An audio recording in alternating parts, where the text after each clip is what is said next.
Welcome. Thank you so much for joining us this afternoon. Today we've got three of us with you. We have Matilda Harvey, Rebecca Wilton, and myself, Emily Streeter. We are all three reading list information specialists at the library at the University of Warwick. And we wanted to talk a little bit about reviewing the reviews, essentially, how we decide to develop an efficient reading list reviews process within Talis Reviews. So to set the scene, we'll give you a little bit of background to start on what we did before we ended up eventually re-adopting Talis for reviews, what alternative we used, and why we ended up coming back to Talis. So for a bit of background, the university adopted Talis Aspire as its official reading list platform for the 2012-2013 cycle. And from then up until about 2018, the library teams did use Talis reviews to review reading lists for acquisitions purposes. Around 2020, a reading list task force was created, and this was with the aim of increasing the uptake of the use of Talis for reading lists at the university. This was before our time, but we've been briefed on it very thoroughly. It was particularly important with the onset of the COVID-19 pandemic that the library tried to get as much reading list content as possible online for the students who were studying remotely. And we were, in a way, a bit victims of our own success in this respect because it resulted in a big increase in the number of reading lists that were submitted to the library. And that ended up challenging some of the existing workflows at the time and also the resources that we had available. So, thank you, Matilda. So a lot of the challenges that we face are definitely not unique to our institution. I'm sure they will resonate with a lot of you watching today. So we roll our lists over every year, for example, which means that we have to work through all the content again each cycle, especially if student cohort sizes have increased, maybe access to titles has changed since the last cycle. We also do a lot of sharing of work between different teams, whether that is to action things like digitization, ordering of print and ebooks, stock moves, things of that nature. We also suffer with a big lack of consistency in list formatting from our academics. We don't always have the list broken down into weekly readings, so it can make it really hard to try to figure out which readings might be needed sooner than others. And I'm sure you'll all know this one. We have a big problem with list owners submitting late. We try to set tentative deadlines, but they are not always adhered to, sometimes for reasons out of the list owner's control. But regardless, it's something that you have to work around. And we also have, with some departments in particular, I won't name any names, we have some issues with long lists. And by long lists, we mean ones that sort of exceed the recommended number of titles per term, which we usually suggest that new starters aim for no more than 100. So back when we were still using Talis for reviews, all these things pose certain challenges, particularly because we were working through list by list. It meant that we often ended up with backlogs and struggled to work through everything in time for the start of teaching, particularly getting new resources in. And it was really hard to prioritize which lists or items we should focus our efforts on first. So in the end, the university's solution was called Hatley. So Hatley was a bespoke online platform that was actually built for the library in-house. And it functioned a lot like a customer service ticketing style system. So it would organize reading list reviews into actionable tasks that the team could work through. So this meant primarily that instead of working list by list like we were previously, we could instead upload an entire list to this platform. It would convert each resource on the list into an individual task, and then the various teams involved in reading list work could then identify these tasks, track them, prioritize, complete them, leave notes against them really, really efficiently. And by working task by task instead of list by list, it was really easy for us to determine and label the type of work that was required to be actioned on any given resource. We were able to really easily pass this work between the teams who could most efficiently complete the task. And we were also able to frequently pivot and switch the priority priority focus of the team at any time. So whether that was ebooks in particular, scans, essential readings, etc. And we could do so without holding up any one list in its entirety. So that was really, really a game changer for us.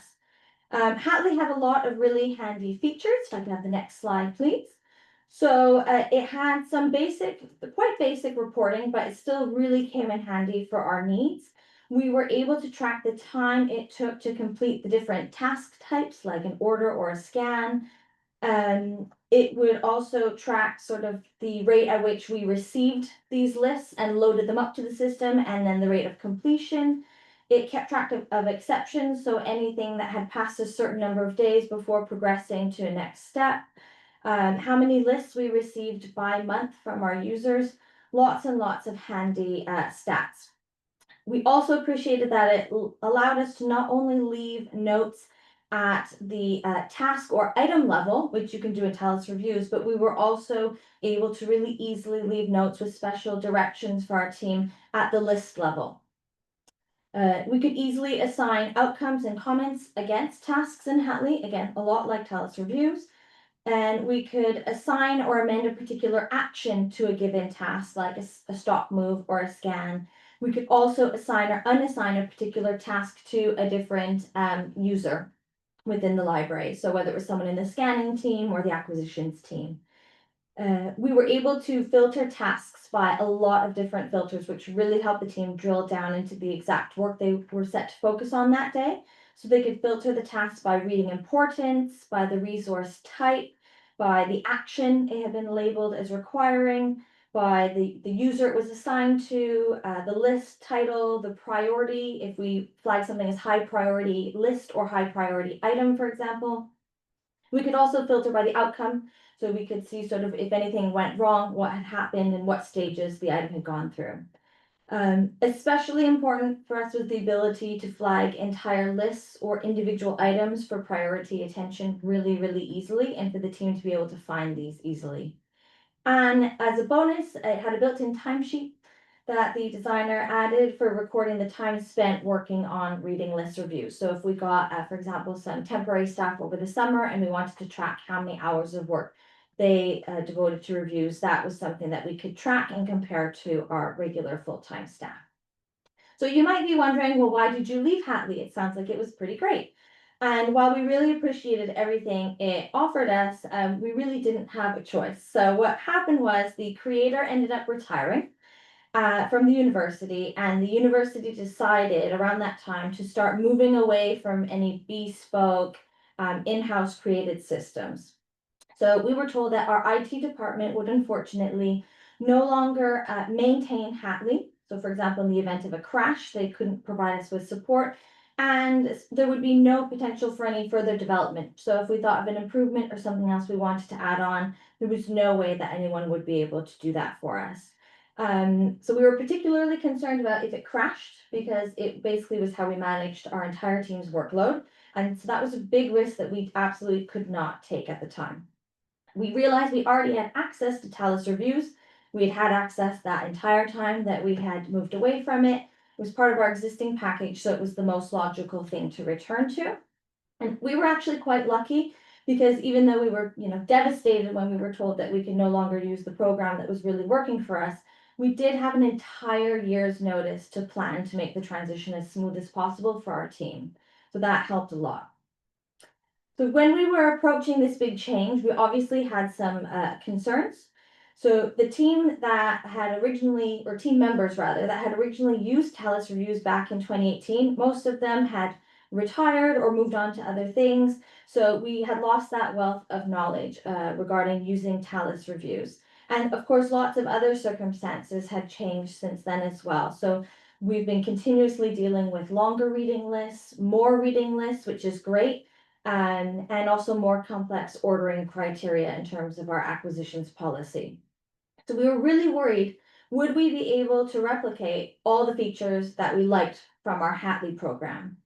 Would the functionality of Talis reviews support our existing workflows, or would we have to come up with entirely new ones? And especially, would we be able to work as efficiently? Because we're a very busy team with a very high output, and high demands to get everything ready in time for teaching. So we also, as a last point, we coincidentally were forced to make the switch to Talis reviews at a challenging time for the team. The library had just undergone a restructure, and half of our team was new. Most of them had never seen Talis reviews before, and that was, of course, a challenge to get everyone on board. But we pressed on anyways, and we eventually decided we were ready to start transitioning to using Talis for our reviews. So the transition period was a bit of a long one, but we learned a lot in the process. So you might be wondering how we got from using Hatley for reviews to moving back to Talis. So as I mentioned before, we were really lucky that we had quite advanced notice. So we actually started planning for this about 12 to 18 months before we actually were ready to fully adopt Talis for our reviews process in its entirety. And it, again, was at a time when support for Hatley was coming to an end, but we were still very much using it. We had sort of a bit of an overlap period. So one of our colleagues who was formerly in the role that the three of us hold, started what he called the Hatley Emergency Replacement Project, which was meant to help us mitigate the risk of a sudden Hatley failure if it did crash and we couldn't access support before we were ready to make the change. If that was going to happen, we wanted to be ready to effectively undergo like an incredibly rapid switch over to using Talis for reviews, and we wanted it to be as painless for the team as possible in those circumstances. So the work was really, really extensive. He had envisioned lots of workflows, which was really helpful when we took over. And these workflows evolved to basically become the basis of our new working patterns within Talis reviews. Now, the workflows initially sought to replicate as much as possible processes we had in Hatley, but now within Talis. We particularly wanted to try to find a way to replicate doing some sort of item by item approach or bookmark by bookmark approach rather than working through one individual list at a time, which reviews is definitely more suited to. And we realized that this would require extensive use of the filters on reviews by the team. This would let us pass lists between different stages, a lot of which we set up as custom stages. And it also meant that we had to create multiple flowcharts so that we could map out for our team exactly what needed to happen and which stages lists needed to be sent to and when. So over the course of those 12 to 18 months, we refined these procedures and simplified them as much as possible. And that was while we were actioning a live reading list cycle, partly in Hatley, partly in Talis reviews. We tried during that time not to push the limits of Hatley too much, not to load too much into it because we were really scared of an imminent crash, but we were lucky and that did not happen. We first started testing the new workflows on experienced colleagues before we rolled them out to more junior colleagues and people who had really only recently joined the team, which worked really well because then we had a supportive network of buddies. And we were finally ready by the next May, at which point we usually action our rollover to finally do away with Hatley and have the team proceed with doing all reviews in Talis reviews. That's a bit of a whirlwind tour of the background and a bit of how we started the transition period. Now Matilda is going to take you through what we do now. Perfect. Yeah, so I'm Matilda. I'm also a reading list information specialist, as Emily said, and I'll talk to you about our current processes. So I'll just talk you through a quick step-by-step. I'll try not to go into too much detail. But the first step is the list owner publishes their reading list once they're happy with its content. This triggers an automatic review of the list for our team when we get an automatic email containing a link to the list and the email address of the requester to our resource account, so any one of us can action it. The list is then triaged by one of us three. This means we mark any item that does not require further action as the outcome not checked. I'll talk to you a little bit more about our custom outcomes and how these can be used for your institutions in a second, but they're very, very useful, as Emily had already mentioned. The list is then released to the team to be worked through in order of importance, which for us we have set as essential reading, recommended reading, and further reading. Depending on the time of year and how busy we are, as I'm sure is the same for most of you, the team will either work on one list from start to finish or work through these items in a decreasing importance. So we pivot around as needed. So again, we will then make use of our many customized stages and outcomes to move the list through the system until every item has an outcome attached to it. Once the list has made it to fully checked stage, one of us will check that all items have been assigned an outcome using the search filters. We'll then mark the list as complete, mark the review as complete, at which point we have a chance to send one of two messages to the list owners. We send out an automated email to let the person who requested the review know if there are any library notes that need to be checked. It's the primary manner in which we communicate any item level comments that might have arisen during the review process. So for example, if an ebook's unavailable and the list owner might want to make alternative arrangements. When the first review is completed, any subsequent additions to the list will be looked at once the reading list is republished and a new review is triggered, so it comes through separately. The team will only review the new content, which we flag for them at the start by placing the review in a custom stage called alerts only. So this is the process that we've settled on. Even though during our transition period to Talis reviews, we did attempt to replicate features and workflows that we'd previously had, as Emily said, it's inevitably something that has evolved over time as we've started to move away from our older item by item workflow, which Hatley did encourage. And we began to move towards list by list approaches, as Emily said, maximising the features available to us through Talis reviews.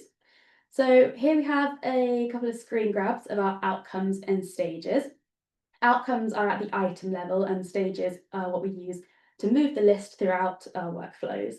So taking advantage of the custom list outcomes and stages has been really, really great for our workflows.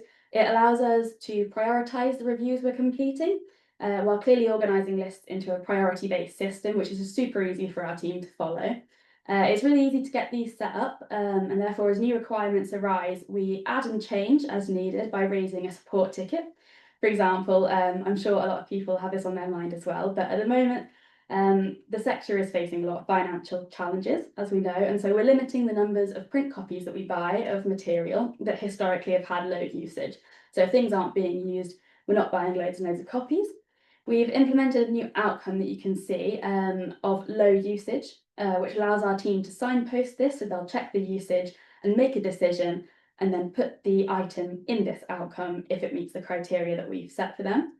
We also have stages for RLO queries and RADA queries. They allow us to flag questions for either the team, or which are the RADA queries, or for us, which is RLO queries, while setting out the question clearly in the outcomes log so it can be answered really easily. Perfect, thank you. So, as mentioned, our switch to Talis reviews did come at a particularly difficult time for the team. At the same time we were getting to grasp of Talis reviews for the first time, we were also undergoing Warwick transformation, a time in which the library was being restructured, as Emily has explained. So we gained lots of new faces and lost quite a lot of experienced members of staff, all at the busiest time of year. There are, of course, other things that are out of our control, like when things are submitted.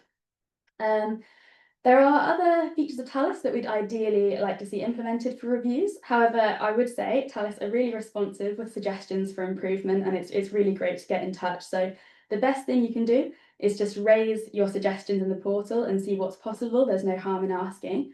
A big beneficial change that would help us is the addition of a select all button. I'm going to plug this here in case anyone fancies voting for it on the portal. So at present, we have to manually select every item when marking its outcome, but a select all would be wonderful. We've recently also submitted a suggestion for a messaging system that would allow us to send the list owner a message from within Talis rather than opening up an email, a little bit like the completed emails that we send out, because we absolutely love that feature and it cuts out loads of time for us, not having to send a mail merge every time we want to get in touch with a large number of people.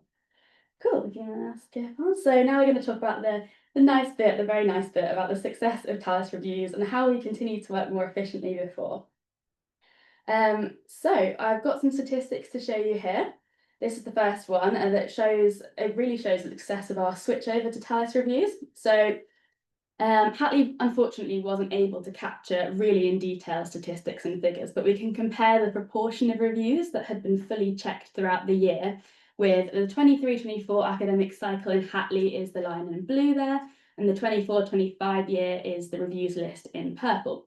So you can see that it took a little bit of time to get used to the new system. So initially we were able to work through lists a bit faster in Hatley, but from around mid-September, there's a consistently high proportion of reviews that have been processed in Talis reviews compared to the previous year in Hatley. This really does show how we were able to work much more efficiently, even with all those growing pains that we've already mentioned to you. Got another graph for you here. So this trend has continued into our current academic year. This graph is showing the number of total lists published from May until September for this cycle and last year's cycle in purple and blue respectively. And the number of reviews that's been completed at that point are the lighter dashed colours. In this cycle, so we've now got a fully trained team who are fluent in reviews and the newer ways of working. And you can really see that the completion rate is much quicker again compared to this time last year, with the purple tracking much closer than the blue. We're able to process lists far quicker, ensuring that teaching materials for courses are available ahead of the start of term and doing our part to make the student experience as good as possible. Perfect. I've got some suggestions for success for you. Actually, I've got some more successes to tell you about before I tell you about our recommendations. I will just say quickly that the movement of work between areas of the team is so much smoother with reviews. For example, you can request the digitisation directly from the review, which has hugely streamlined our workflows and allows different members of the team to sort of drop in and out on the same list without loads of confusion. As Emily said earlier, it's really easy to identify work that needs to be done, and the delegation of this work is far more straightforward. The ability to self-assign work eliminates the risk of duplication. It also, as we all like, frees up time for us three, as a team are able to do this independently of us, so we don't have to spend our whole day assigning people work. Having everything all in one system, so as I said, requesting scans, editing library notes without leaving the software, these are all things that have made us more efficient. The ability to click through to the list, for example, from the review itself has also been a great improvement. As before with Hatley, we would have to click out and go into Talis to see it. And as I said, we are also allowed to keep a lot of our communications with list owners within the system itself, which has saved us huge numbers of time. I will now talk about recommendations. So I hope we've shown you some of the features that are possible if you're thinking about making the switch to Talis reviews.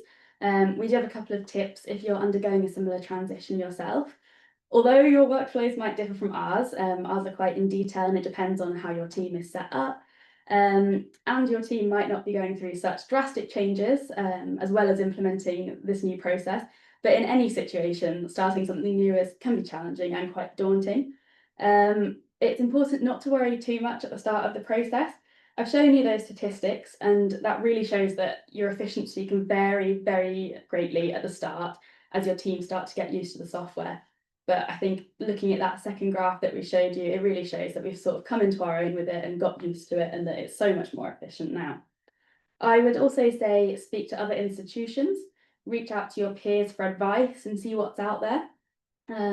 There are loads of personalised ways to use Talis reviews depending on what your institution needs, and speaking to other people that are already using it as well as your rep will be the best way to find out what can be put in place to make it most effective for your team. We talk to David a lot about everything that we want to hear. I'm sure he's sick of us, but it's absolutely brilliant. Make suggestions, like I said, in the forum, and be active in voting for others' suggestions that you feel would be relevant for you and good for Talis in general, like a select button. And yeah, just have a look. It's good anyway to have, even if you're just browsing along, it's good to see what other universities are doing so that you can have a little look and see if it would work for you as well. Allow yourself adequate time to put everything in place. As Emily said, we made this transition in around a year, but a cycle's notice would allow plenty of time to set things up and get reviews really up and running for the new academic year. And that's our recommendations. We do have some time for questions if you've got any. I'm not sure if there's been any action in the sidebar, but we would also always be happy to hear from people after the call if you've got any burning questions or if you just want to chat about anything that you've heard about today. I've got our email address on the page there, but it's readinglist.library@warwick.ac.uk, and we're always happy to talk to anyone. Thank you. Brilliant. Thank you so much, guys. Yeah, really interesting presentation. I am sure we are going to get many questions in the chat. So if you do want to ask the team anything, now is the time to do so. We've had a couple already, I can tell you, which we will get to in a moment. But I do know that usually when we do these, it takes about 30 seconds before they start flooding in as people get typing. So while that's happening, I will just ask you a quick question to get started. So you mentioned that you used reviews originally, and then obviously you'd moved to Hatley, and the staff who had used it had gone. I thought of two things. Two things there. I mean, number one, was that actually an opportunity to sort of come at it with a fresh pair of eyes? But also, number two, did you get any resistance from like long-time members of staff who were like, "Yeah, been there, done that"? Was it an easy argument to make to look at using reviews again? So, I mean, second question first. We did have some members of staff who had worked on Talis reviews originally, and then made the switch to Hatley.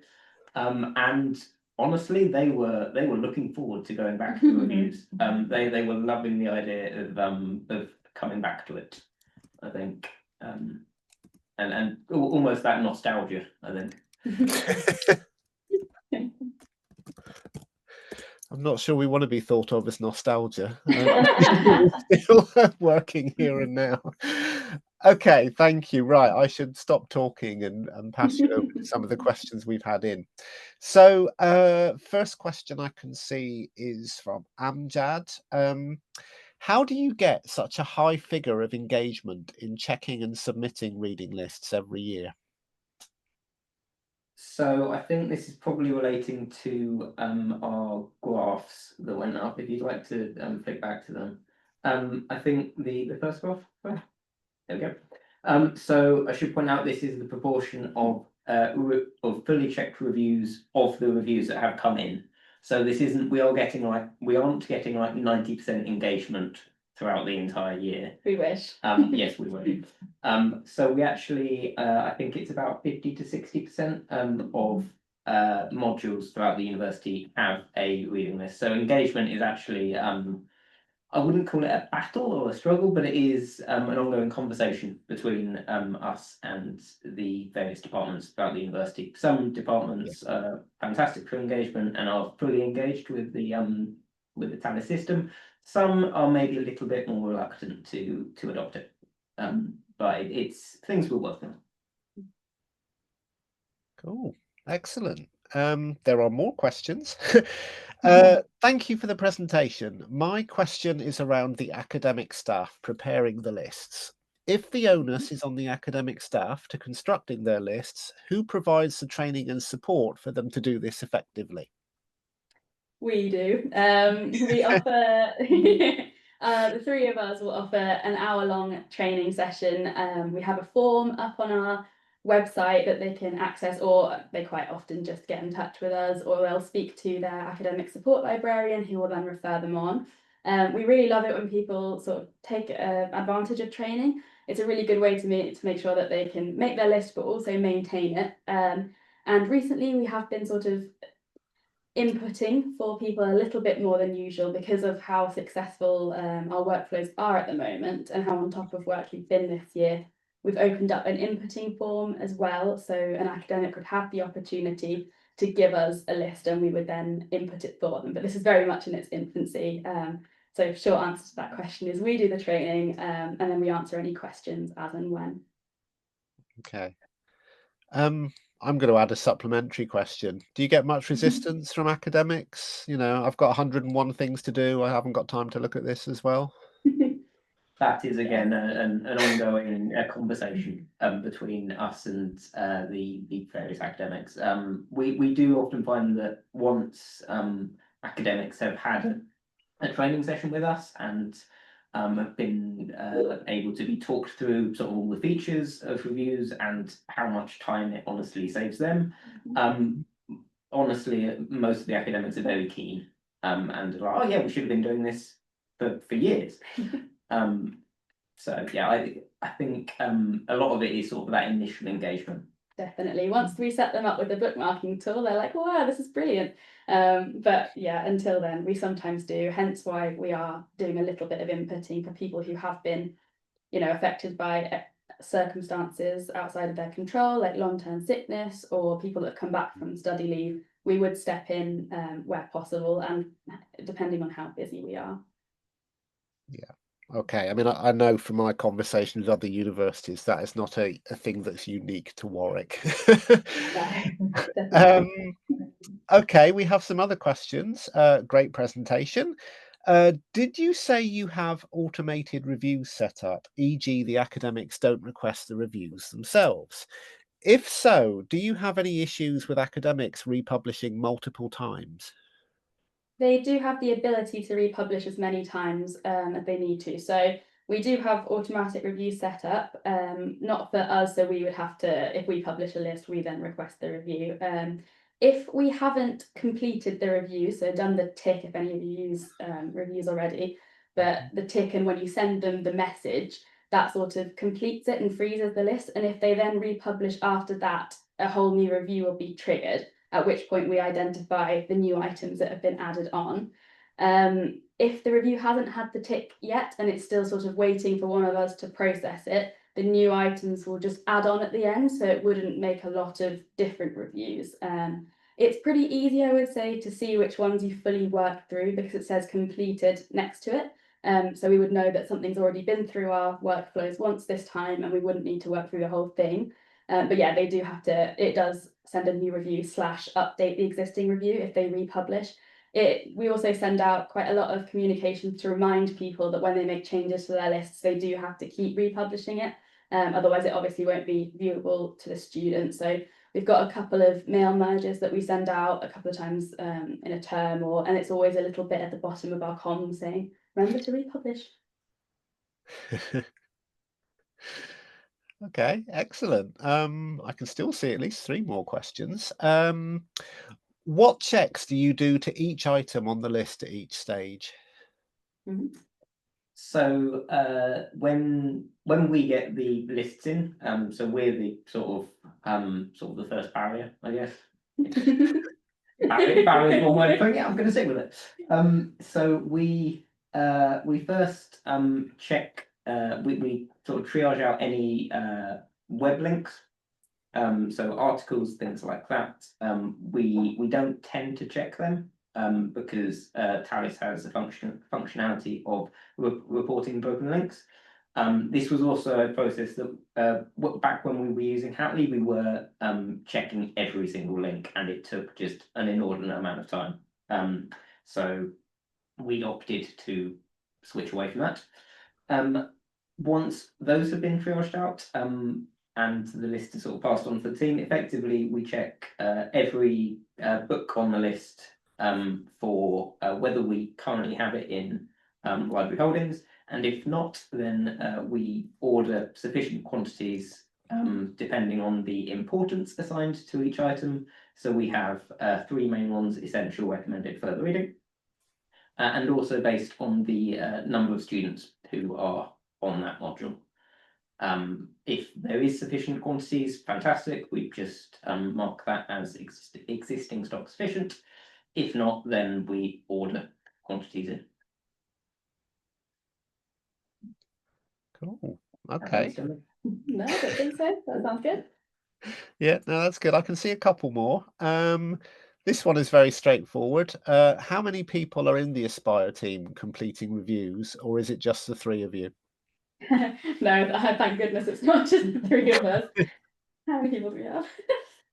About 12 library assistants, probably. Yeah, I think Approximately. Yeah, we've got a few people that are more specialised on the digitisation side of things, so they'll be completing the scans for the lists, and a few people that are more specialised in completing reviews. We've got part-time and full-time team Yeah. members, and some of the colleagues also work in other teams. So we've got colleagues who also work in collections, who bring a whole wealth of knowledge from their other role to this role as well. Mhm. Okay, so there's a comment in the while you've been answering, wow, I dream of 12 library assistants. And I was already sort of I was already thinking of a similar question before I saw that. I mean, obviously, we work with institutions large and small, tiny institutions, big universities. How well do you, I'm sorry, I'm putting you on the spot here. You may not be able to answer this, but how well do you think this would scale down for like a library with a smaller team? Do you think it would still be possible, or would, some adjustments have to be made? I think it would definitely be possible. Some adjustments might need to be made. You might need to.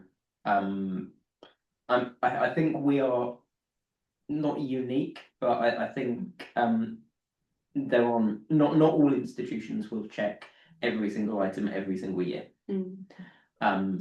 Which we do because student numbers might change, affordances might change, etc., etc. So you might want to, a smaller institution might want to only check new items, for example, which again is a functionality within the views that we found quite useful. Definitely, and because we roll over as well, I mean, other institutions don't necessarily do that. Your processes will be different to ours, but and you might not need as many stages as we have. We do have quite a few, but it works for a bigger team the way we have it, and I think you could swing it to work for a smaller team by making those changes as needed. It's also worth noting that reading lists is not our team's only remit. So under the restructure, acquisitions merge with resource delivery. So our team doesn't only do reading lists, but all of acquisitions, the library, resource delivery, scanning. So it's not just Talis reviews all day long. Exactly, into library loans and everything. And recently, obviously, there's been a lot to do with accessibility and making documents and PDFs and scans accessible. So that's been a huge extra workload for our team. So it's not just reviews as much as that would be lovely. Okay, perfect. Thank you. And there's a question in the Q&A panel as well. This is from Tracy. It's a two-parter. So would it be possible for you to share any documentation, best practice guidance, screenshots from the hour-long sessions you offer academics on inputting reading lists? And following on from that, do you offer any shorter refresher sessions for academics previously trained but needing a reminder? Yes, definitely. The second part of the question, we'll just do it however long they want. We recommend an hour if you're starting off, just because it gives us enough time to talk everyone through it. But especially if they're sort of really tech savvy, or they have done it before, or they've used it at a different institution, you can do it as we'll just tailor it to their needs. And we either do it in person or on Zoom, so that will also have a bit of an effect on how long it takes in terms of sharing. We can definitely share some of our documentation. It's worth noting that a lot of what we have in terms of best practices are kind of specific to our institution in that they come from approaches we take to acquisition, so they might not necessarily work for other institutions. Just going back to the training thing, one thing that is really useful is to you get a lot of people who will reach out for help when they don't know how to use Talis, but you don't get as many people who reach out for refresher training. And I think it's actually quite important because you often meet people who have learned things second or third hand in their department. Maybe they've been taught some things that are inaccurate or inefficient ways of bookmarking. And so you can actually have a big impact on improving how they use Aspire if you can catch them at some point and show them your best practices, things that have changed, like new developments and features that have been added on since they were last shown, 12 years ago. That's a really good point. We also do some sort of newsletter style communications with people to try and catch as many users of Talis as possible, because a lot of our communications just go out to people who have lists, but there are obviously more people out there that we want to capture. Capture may be the wrong word. Capture and force to make readings. Engage. Excellent.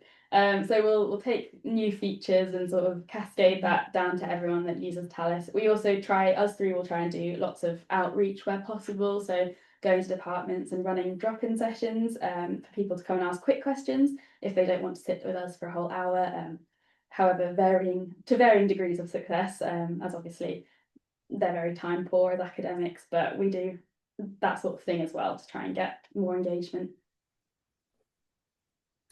Brilliant, thank you. There's a few more comments here. I don't know if any of them count as questions, but I will read them out for the sake of the recording so you can hear them. And if anyone does have any questions, you've still got a few minutes to drop them in. There's just a big thank you from our product manager, Kate, who is a bystander today, but wanted to thank you for your presentation. Thank you so much for walking through your challenges, decision making, and successes. Kate it was who actually led on the reviews development last year, so I'm sure it's good for her to see like the fruits of her labours.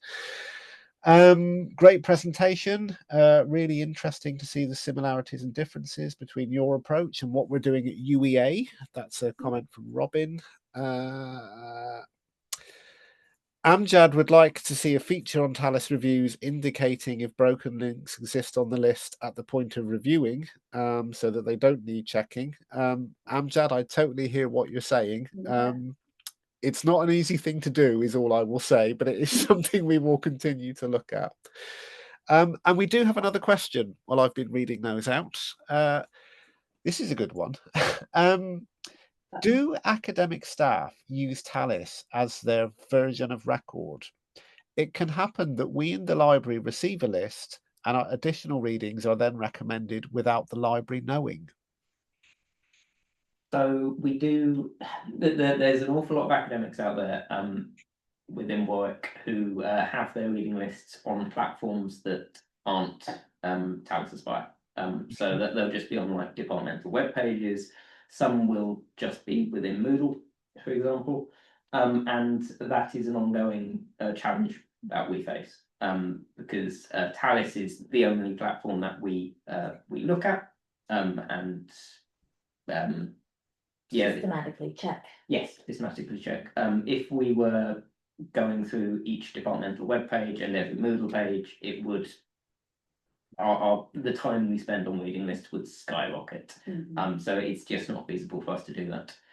Which is why we sort of make the point to academics that if you want things for your reading list, put it on your Talis list. That's the way to let us know. Exactly. It's also been a big question recently about, as I was saying about accessibility, is that we can't control the quality of the scans that are up on these other sites, but we can control the quality of the scans that get put on your Talis list because we do them. So it's something that we've used as an angle to try and convince people to get more involved and stop hosting their reading lists elsewhere. Yeah, and again, I can tell you from my own experience, it happens at a lot of institutions. It's not necessarily a Warwick issue or from the institution that asks the question. I do know of 1 or 2 universities who basically tell their lecturers that if it's not on a Talis reading list, we will not be ordering it, which is one way of doing it, I guess. But obviously each institution is different in what you can and can't sort of mandate, I suppose. I am just checking the chat one more time, and I think, yeah, just a comment to say thanks to the Warwick team for the presentation. This is very informative. So it looks like the questions are ending. So if I can just wrap this up, a big thank you to all of you for your presentation today. As I say, there are a lot of nice comments appearing in the chat at the moment. I will just take this opportunity to say that everyone that's attending, if you've done an interesting project with Talis Aspire at your institution that you think other universities would benefit from learning about, please get in touch with us. We are always open to having customer-led presentations because we know that generally the attendance in them is very good because people appreciate them. Yeah, there are lots of thank yous flooding into the chat now. You'll be pleased to hear. So yeah, a massive thank you again to all of you from Warwick. The recording for this will go out in the next day or two once we've uploaded it and topped and tailed it and what have you. And yeah, if you need to get in touch with the Warwick team, their email is on screen right now. So yeah, thank you all very much for your time today. Hopefully you found it useful, and I'm sure we will all be speaking again soon. Okay, thanks everyone. Thanks. Thanks. Bye. Bye.